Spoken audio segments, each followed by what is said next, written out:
Baik, selamat siang semuanya. Kembali lagi kita bertemu dalam kuliah pendidikan kewarganegaraan. Saya harapkan semuanya selalu di bawah lindungan Tuhan dan selalu dalam keadaan sehat. Dan semoga kita semua bisa melewati wabah corona ini sehingga bangsa dan negara kita kembali pulih seperti sedia kala. Baiklah, hari ini kita akan berbicara topik ketahanan nasional Indonesia. Minggu lalu kita sudah berbicara tentang wawasan Nusantara. Hari ini kita akan berbicara tentang ketahanan nasional.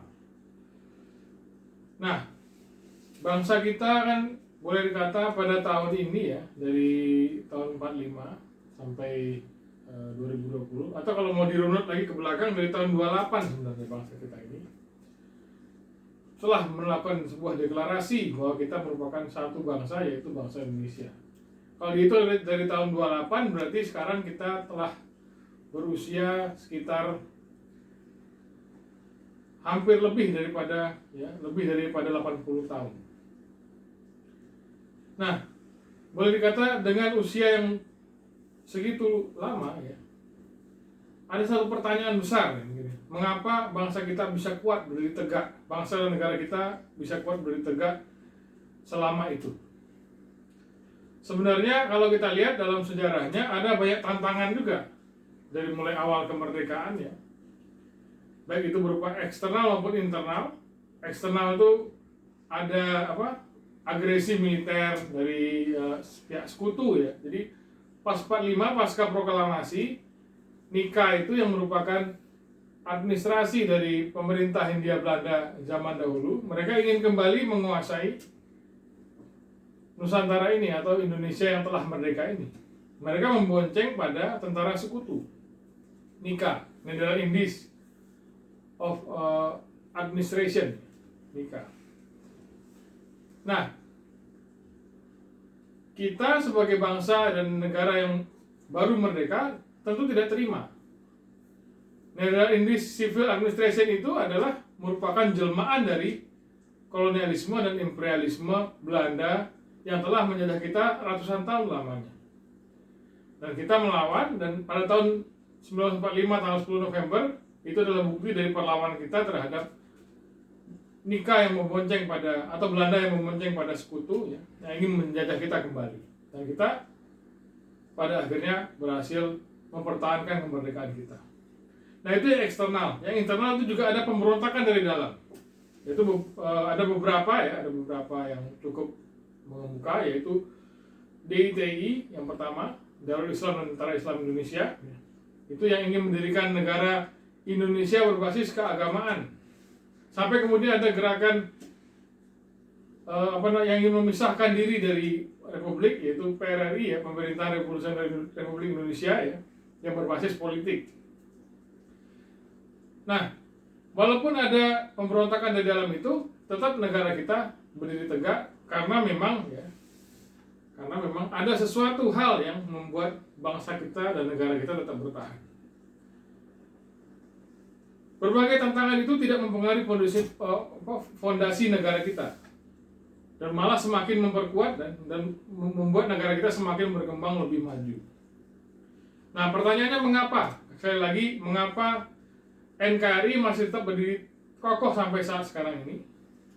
Hal tersebut adalah dikarenakan adanya sebuah kekuatan yang bernama ketahanan nasional Indonesia. Karena bangsa kita memiliki sebuah keuletan dan ketangguhan untuk mengembangkan kekuatan nasional dalam menghadapi segala bentuk ancaman, baik dari dalam maupun dari luar. Dan kita juga dalam sejarahnya tidak murni merupakan sebuah negara totaliter, karena mesti ada komprominya ya. Baik itu dari Orde Lama, Orde Baru maupun reformasi, tetap ada komprominya. Tidak bisa penuh menjadi negara totaliter. Dan juga kita adalah merupakan negara yang berdasarkan hukum. Kekuasaan diatur oleh hukum, yaitu konstitusi kita, Undang-Undang Dasar 45 yang berdasarkan atas Pancasila. Nah, jadi kembali lagi ke ketahanan nasional Indonesia ya. Jadi ketahanan nasional Indonesia merupakan sebuah kondisi dinamis bangsa Indonesia yang mencakup seluruh segi kehidupan nasional yang integral. Nah, ini isinya merupakan ketangguhan dan keuletan dan kemampuan kita untuk mengembangkan kekuatan nasional dalam menghadapi segala bentuk tantangan baik dari dalam maupun dari luar. Jadi dengan adanya inilah makanya pertanyaan yang tadi terjawab, yaitu mengapa bangsa kita bisa berdiri kokoh, bangsa dan negara kita bisa berdiri kokoh sedemikian lama, karena adanya sebuah ketahanan nasional yang merupakan sebuah kekuatan bangsa kita untuk bertahan dari segala bentuk ancaman. Nah, esensinya apa? Esensi dari ketahanan nasional Indonesia. Jadi yang pertama adalah faktor penentunya adalah bagaimana ketahanan nasional ini bisa tetap bertahan karena adanya sebuah perwujudan dari keadilan sosial bagi seluruh rakyat Indonesia. Artinya mungkin memang belum begitu sempurna ya. Akan tapi kesejahteraan kita sampai sekarang masih belum begitu timpang seperti negara-negara lain yang dulu pernah terjadi sebuah revolusi seperti Rusia misalnya atau Perancis misalnya. Kalau kasus Perancis kan rakyat memang benar-benar miskin, sementara para bangsawan bermewah-mewah, sehingga terjadilah sebuah revolusi yang dinamakan sebagai revolusi Perancis yang semboyannya égalité, fraternité, ya, dan liberté. Jadi kesetaraan, persaudaraan, dan kebebasan. Nah, sementara kita sampai sekarang boleh dikata ketimpangan tidak begitu rupa, walaupun memang ada, tapi tidak sebesar ketika Rusia, zaman revolusi Rusia tahun 1917 dan Perancis pada era revolusi Perancis. Nah, krisis ekonomi politik sebenarnya juga sering terjadi di negara kita. Akan tapi dalam sejarahnya kita selalu bisa melewatinya. Dari tahun 45, 66, 98 sampai sekarang pun sebenarnya kita tengah menghadapi sebuah krisis. Dan saya harapkan ya krisis yang kita hadapi sekarang ini akibat dari wabah corona itu bisa semakin memperkuat kita sehingga bangsa dan negara kita bisa semakin kokoh seperti sedia kala dan mungkin bahkan lebih kuat daripada sebelumnya. Nah, ada beberapa sifat dari ketahanan nasional Indonesia. Yang pertama adalah mandiri, artinya percaya pada kemampuan sendiri dan tidak mudah menyerah. Kita walaupun ada ancaman dari dalam maupun dari luar, sekarang mungkin ada virus ya. Nah, kita tetap berusaha untuk percaya pada kemampuan kita dan tidak mudah menyerah. Ada banyak cara yang kita lakukan. Bahkan terakhir kalau tidak salah sudah ditemukan sebuah antivirus terhadap untuk menangkal corona ini ya. Kalau tidak salah dasarnya merupakan tanaman eukaliptus ya. Mudah-mudahan itu bisa beredar dengan luas ya sehingga kita bisa mengaksesnya dengan mudah. Yang kedua, dinamis. Artinya kita tidak statis. Kita menyesuaikan dengan perkembangan zaman. Kalau misalnya zaman dahulu mungkin semuanya harus serba lisan, semuanya harus serba administrasi pakai kertas ya, administrasi tradisional. Tapi sekarang kan sudah ada media sosial, sudah ada teknologi digital sehingga persatuan bangsa kita juga bisa digalang melalui hal-hal seperti itu. Yang ketiga, wibawa. Semakin tinggi tingkat ketahanan nasional, maka semakin tinggi pula wibawa dari negara dan bangsa kita. Semakin kita bisa bertahan dari krisis, maka kita akan wibawa bangsa dan negara kita juga akan semakin tinggi atau semakin besar. Yang keempat, konsultasi dan kerjasama atau mungkin yang kita kenal dengan istilah gotong royong. Jadi kekuatan nasional tidak hanya mengandalkan kekuatan fisik semata, individual, bukan hanya karena ada individu yang kuat, tapi juga karena ada gotong royong antar sesama bangsa Indonesia.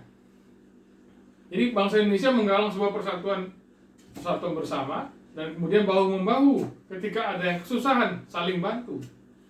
Sekarang kita lihat pada wabah corona yang tengah menimpa ini, banyak sekali ya seniman, bahkan orang-orang yang berpunya ya, yang rela menyumbangkan apapun yang mereka miliki, baik itu harta, skill, kemampuan seni ya, suara, untuk menggalang dana guna disumbangkan bagi orang-orang yang terdampak corona.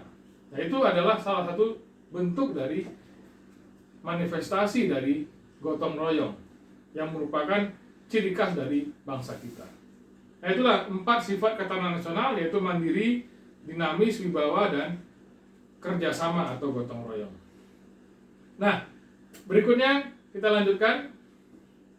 Kira-kira apa sih hubungannya antara ketahanan nasional ini dengan wawasan Nusantara, topik kita sebelumnya? Sebenarnya hubungannya cukup sederhana ya. Untuk mencapai tujuan nasional ya. Jadi ketahanan nasional itu kan tujuannya adalah untuk supaya bangsa kita berdiri tegak. Maka pedomannya adalah wawasan Nusantara. Artinya ketahanan nasional kita ya, perspektifnya adalah wawasan Nusantara. Artinya laut dan daratan, tanah dan air tidak boleh menjadi sebuah atau dua buah unsur yang terpisahkan, akan tapi itu merupakan unsur yang mempersatukan bangsa kita. Dan keberhasilan dari pembangunan nasional akan memperkuat ketahanan nasional ya. Dengan wawasan Nusantara kita bisa mendorong pembangunan nasional kita bisa menjadi lebih cepat dan lebih merata. Jadi hubungannya adalah pedoman ketahanan nasional untuk mencapai tujuan nasional adalah wawasan Nusantara. Perspektifnya dari ketahanan nasional kita ya, adalah wawasan Nusantara. Berikutnya kita lanjutkan. Pendekatan Astagatra dalam mewujudkan ketahanan nasional. Jadi Astagatra itu kan, Asta itu 8 ya. Astagatra itu merupakan poin-poin. Kalau kita pecah ketahanan nasional kita itu ada yang dinamakan sebagai Astagatra. Itu ada 8 unsur, 8 unsur yang kita pergunakan untuk mewujudkan sebuah ketahanan nasional. Ada 8 aspek. Yang pertama adalah, jadi Astagatra itu kalau kita pecah itu ada 2, yaitu Trigatra dan Pancagatra. Trigatra merupakan aspek alamiah ya, yang merupakan posisi dan lokasi geografi. Yang pertama itu Trigatra. Yang kedua kekayaan alam ya. Yang ketiga kemampuan penduduk. Jadi Trigatra itu ada 3, posisi dan lokasi geografi. Yang kedua kekayaan alam. Yang ketiga kemampuan penduduk. Itu yang Trigatra. Yang berikutnya ada Pancagatra. Nah, Pancagatra ini meliputi ideologi, politik, ekonomi, sosial budaya, dan pertahanan dan keamanan. Nah, Trigatra dan Pancagatra ini kalau kita satukan itu dinamakan sebagai Astagatra. Nah, mari kita urai satu persatu ya. Dari mulai letak geografi ya. Itu kita membahas Trigatra sekarang. Letak geografi kita merupakan negara kepulauan yang terdiri dari berbagai pulau dan juga ada lautan. Jadi teritorial Indonesia ini kan tidak hanya daratan, tapi juga ada lautan, karena secara geografi kita merupakan negara kepulauan. Dan luas wilayah negara karena ada berbagai atau banyak pulau ya, mungkin ratusan atau bahkan ribuan pulau. Karena itu luas wilayah negara kita boleh dikata sangat luas dan ada juga di dalamnya lautan atau perairan. Yang ketiga, posisi geografisnya ya, itu berada di antara 2 benua dan 2 samudra. Dan daya dukung wilayah negara artinya banyak yang bisa ditinggali ya, karena sangat subur ya. Di Nusantara ini atau Indonesia ini rata-rata tanah di kepulauan-kepulauan Indonesia itu sangat subur dan bisa ditanami, bisa ditinggali, dan boleh dikata ya, orang yang tinggal di sana bisa hidup dengan nyaman. Yang berikutnya kekayaan alam. Ya, tadi kan kondisi geografis. Ya. Kekayaan alam boleh dikata Nusantara atau Indonesia ini memiliki banyak sumber daya alam. Yang kalau bisa kita manfaatkan sebaik-baiknya, maka negara kita bisa menjadi sebuah negara yang adikuasa, yang bahkan ya, bisa mengalahkan negara adikuasa yang tengah merajai dunia saat ini. Kalau kita bisa manfaatkan dengan baik, karena kita punya minyak bumi, ada emas di Papua, ada gas alam di Aceh, Minyak bumi itu ada banyak tempat yang belum dieksplorasi sebenarnya. Nah, mudah-mudahan kedepannya eksplorasi sumber daya alam ini bisa lebih maksimal dan bisa dimanfaatkan sebesar-besarnya untuk kepentingan bangsa dan negara Indonesia. Itu yang dinamakan sebagai kontrol atas sumber daya alam. Nah, berikutnya kemampuan penduduk. Karena penduduk Indonesia ini sangat banyak. Lebih dari 200 juta. Yang produktif mungkin setengahnya, ada 100 juta. Boleh dikatakan ini ketiga terbesar di dunia. Yang pertama kan Tiongkok, yang kedua Amerika Serikat, kita yang ketiga. Nah, itu merupakan modal kita, karena banyak sekali tenaga produktifnya. Kalau ini bisa dimanfaatkan sebesar-besarnya, ya, otomatis bangsa kita bisa bersaing dengan dua negara adik kuasa yang saya sebutkan tadi. Nah, untuk Pancagatra bagaimana? Aspek Pancagatra ada 5, ya. Ada di ideologi, politik, ekonomi, sosial budaya, dan pertahanan dan keamanan. Nah, yang pertama kita urai dari ideologi dulu. Ya. Bagaimana ideologi bangsa dan negara kita? Ya, seperti yang sudah kita pernah bahas sebelumnya, Pancasila merupakan ideologi bangsa dan negara kita. Dan ini sebenarnya sudah cukup sempurna juga, sudah cukup ideal ya. Ada banyak nilai moral di sana. Ada 5, yaitu ketuhanan, kemanusiaan, ya, persatuan, kerakyatan, dan keadilan sosial. Itu cukup komplit sebenarnya. Kalau kita bisa mengimplementasikannya dengan maksimal, maka bangsa dan negara kita bisa lebih kuat daripada sebelum-sebelumnya.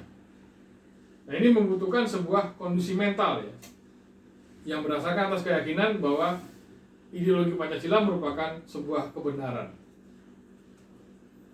Yang setelah ideologi itu ada aspek politik.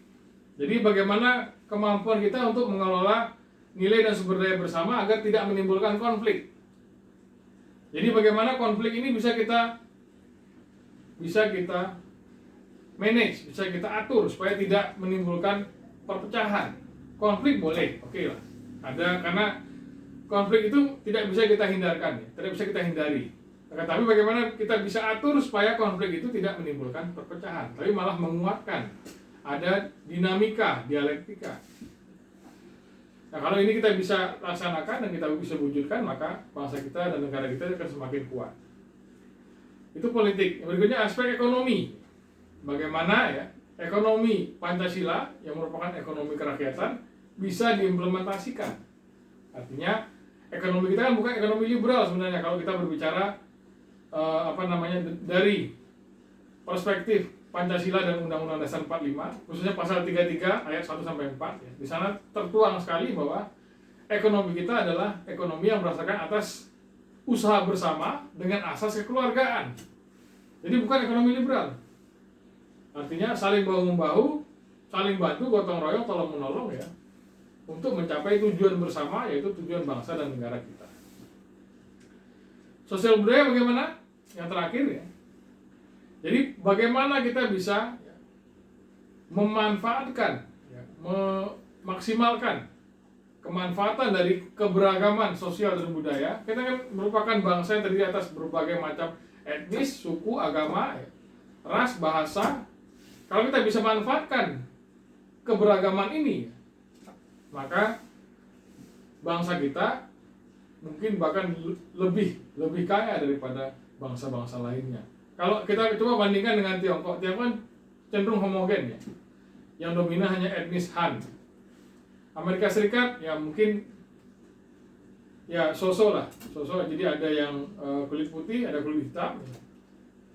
Tapi kecenderungannya yang dominan di sana adalah ras kulit putih. Apalagi terakhir presiden yang sekarang ini ya, itu di belakangnya ada yang menyokong, yaitu kelompok white supremacy. Jadi yang mengedepankan supremasi kulit putih atas kulit berwarna.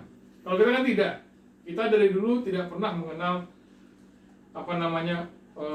pembeda-beda atas dasar warna kulit, karena boleh dikata bangsa kita adalah bangsa yang dominan sawo matang ya terkenalnya, dan sangat beragam sukunya, agama, ras dan bahasa, budaya dan lain-lain. Nah, kalau kita bisa wujudkan Bhinneka Tunggal Ika, maka bangsa kita akan bisa lebih maju dalam bidang sosial budaya dibanding dua negara dan bangsa adikuasa yang lainnya. Yang berikutnya aspek Hankam atau pertahanan dan keamanan ya. Karena pertahanan dan keamanan seperti yang pernah kita bahas di pertemuan sebelumnya, ini merupakan karena bangsa kita kan menganut doktrin Hankam Rata atau pertahanan keamanan rakyat semesta. Nah, ketika dalam kondisi bahaya, ada ancaman dari luar maupun dari dalam, bangsa kita bisa bersatu padu dengan doktrin ini. Pertahanan keamanan rakyat semesta, jadi semuanya bahu-membahu untuk mempertahankan negara dan bangsa kita. Semua elemen bangsa bisa bersatu padu dengan TNI ya. TNI dan Polri untuk mempertahankan bangsa dan negara Indonesia.